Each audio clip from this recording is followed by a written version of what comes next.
No spice, no sand, no salsa. As I said, feminism was created by the United States government. I'm not sure why that's funny. You must have some coons in there. I think LGBT. Same thing. King Kong is coming. I've heard of these Negro capitalists. I'm not against any white woman, any Asian woman, any Indian woman. Dr. Umar Johnson didn't just speak.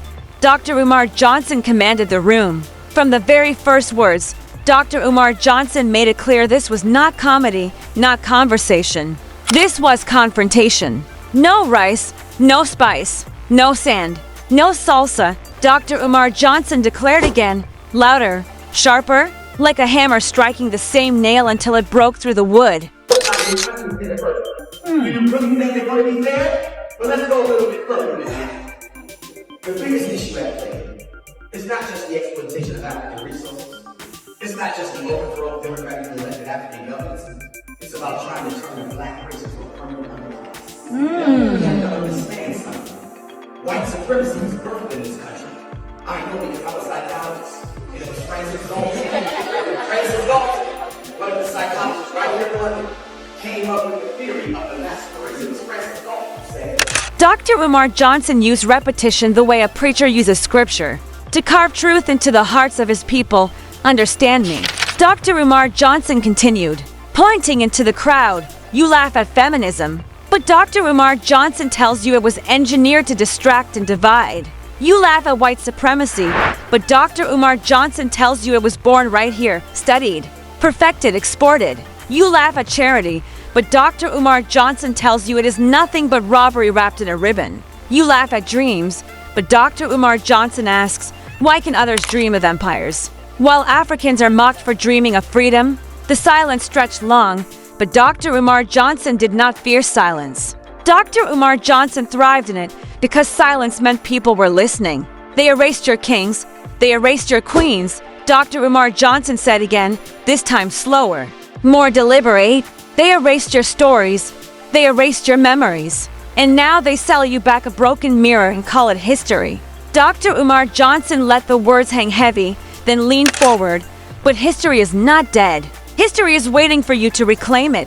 Dr. Umar Johnson turned to the past. Rhodes, colonial scholars, the architects of oppression. They wrote theories that said you were inferior.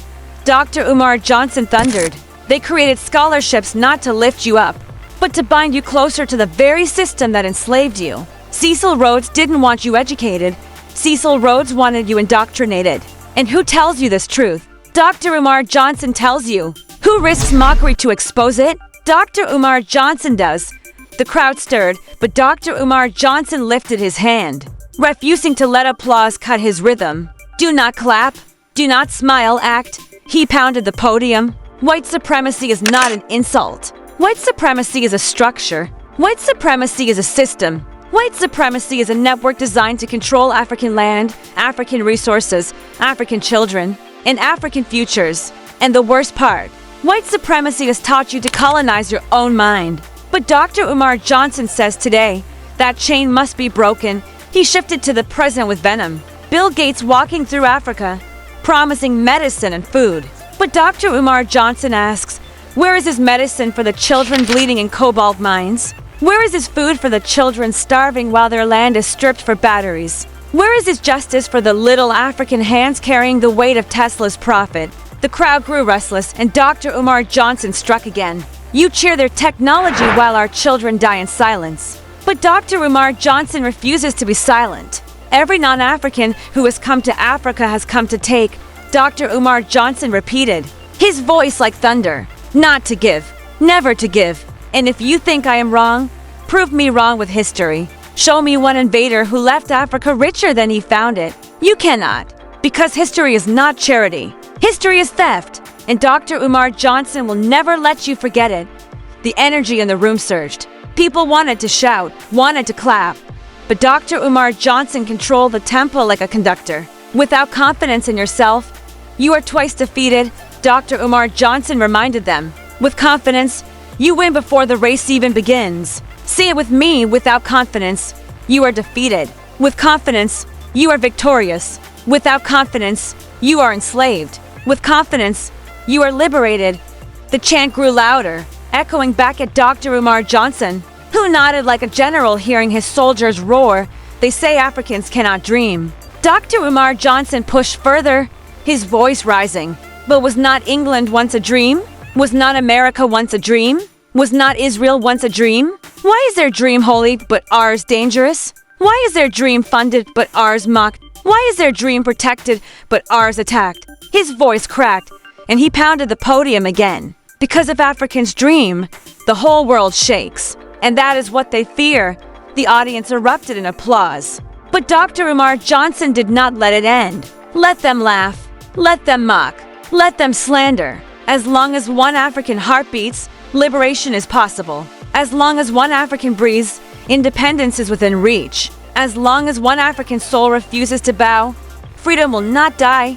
His voice softened, but his words sharpened. And who will remind you of this truth? Dr. Umar Johnson will. Who will carry this torch when others drop it? Dr. Umar Johnson will. Who will stand in the fire when others run? Dr. Umar Johnson will. He raised both arms, looked directly into the camera, and finished with the words that would echo long after he left the stage. Black queens forever. Black kings forever. Proud Africans forever. And as long as you hear the name Dr. Umar Johnson, you will hear the voice of resistance. Hear the voice of resistance.